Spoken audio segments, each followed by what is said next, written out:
Halo teman-teman, perkenalkan nama saya Muhammad Briliansyah.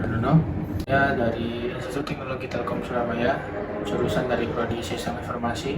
NIM saya 1204230016. Di sini saya akan menjelaskan tentang pengalaman saya hampir mau 1 semester ini di Sistem Informasi, di mana tugas dari Pak Toton yaitu membuat vlog berdurasi minimal 5 menit, maksimal 10 menit, menjelaskan tentang poin-poin yang sudah diberikan tugas di e-learning.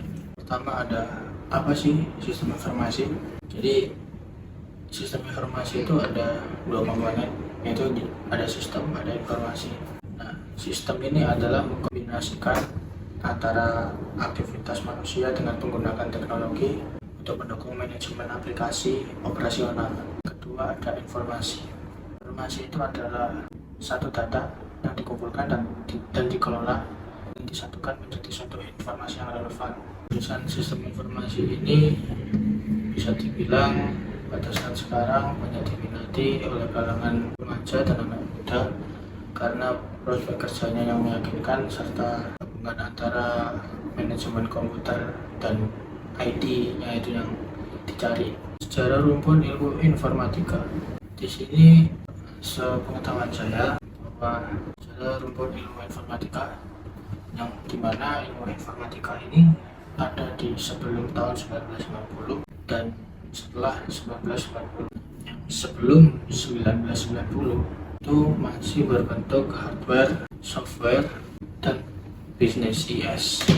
Dan setelah tahun 1990 ada hardware, software, dan tambahan lagi yaitu IT dan IS, yang dimana itu sebagai organisasi niche. Organisasi niche itu seperti gabungan antara IT manajemen, yang dimana ilmu dari informatika ini disatukan dengan organisasi, yang dimana menjadi namanya sistem informasi tersebut.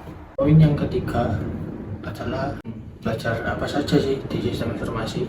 Saya sendiri selama kurang dari 1 semester ini saya menangkap sebuah pembelajaran, itu yang pertama tentang dasar-dasar teknologi informasi. Teknologi informasi ini memiliki tentang konsep bisnis dan teknologi, komputer jaringan, serta perangkat keras, perangkat lunak, dan sistem operasi. Dan yang kedua, domain sistem informasi, yang dimana ini membahas tentang memahami bagaimana mengelola sistem informasi dalam organisasi, termasuk perencanaan bisnis, keamanan, serta kebijakan dan pengendalian dalam struktur organisasi dalam sistem informasi. Ketiga adalah analisis bisnis. Analisis bisnis ini mempelajari tentang bagaimana kita menilai kebutuhan bisnis, mengidentifikasi, serta memberikan solusi teknologi informasi yang sesuai dengan permintaan pelanggan.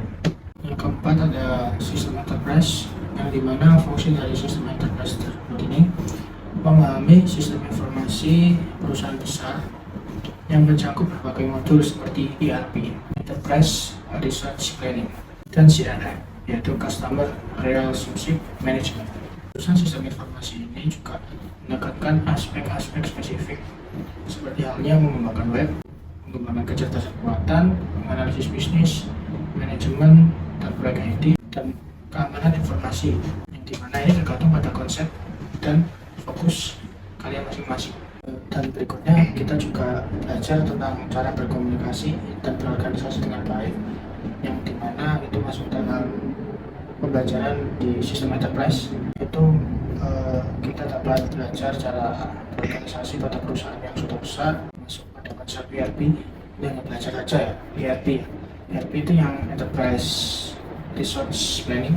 Kita di sana diajarkan bagaimana cara mengelola perusahaan besar dan memahami keinginan konsumen serta hal-hal lain yang terkait dalam proses bisnis kita.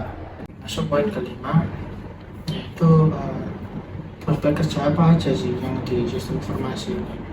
Jadi lulusan prodi sistem informasi ini prospek kerjanya sangat luas.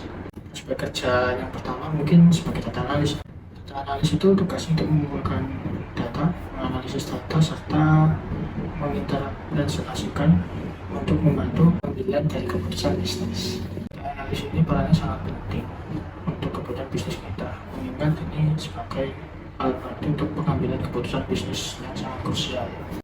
Kemudian ada bisnis analis yang tugasnya menganalisis bisnis dan memberikan wawasan strategis kepada manajemen perusahaan. Dan ada lagi analisis sistem, yang dimana analisis sistem ini bertanggung jawab mengidentifikasikan kebutuhan bisnis, merancang solusi, serta mengelola proyek-proyek pengembangan sistem informasi. Kemudian ada pengembangan web.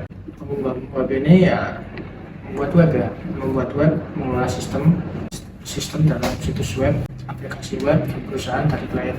Tapi perlu di disclaimer bahwa pilihan lulusan sistem informasi ini dapat bervariasi mengingat banyak prospek kerja dan tujuannya.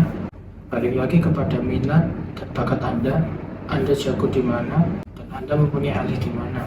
Sehingga jika Anda memilih jurusan Anda yang benar, memilih fokus Anda yang benar, maka di saat bekerja nanti Anda akan merasakan hal yang enak, tidak ada tekanan pastinya. Poin terakhir, alasan saya masuk ITTS, Institut Teknologi Telkom Surabaya. Saya melihat kampus Telkom ini adalah kampus yang sangat-sangat menunjukkan teknologi ya. Mengingat kampus ini di bawah naungan Telkom ya. Telkom itu kan besar. Telkom itu raksasa perusahaan di Indonesia yang memiliki anak usaha banyak, sehingga saya yakin jika saya berkuliah di Telkom Surabaya ini, saya akan menjadi seorang data analis yang hebat, profesional, serta dapat membanggakan kedua orang tua saya, seluruh rekan saya, keluarga saya, yang pasti memiliki karir yang bagus dan membanggakan. Jadi begitu poin-poin yang saya jelaskan tadi. Itu saja yang bisa saya sampaikan. Saya harap dengan saya masuk di prodi sistem informasi ini, saya akan mengembangkan potensi saya dan belajar giat hingga nanti lulus mendapatkan gelar yang baik. Harapan saya sih itu ya. Dan cukup sekian ya. Barangkali nanti kalau adik-adik yang mau menanyakan atau gimana, saya ya masih semester 1 ya. Nanti paling adik-adik ini kalau masuk ya saya semester 3, langsung ketemu aja di Institut Teknologi Telkom Surabaya. Institut Teknologi Telkom Surabaya, Solution for the Nation.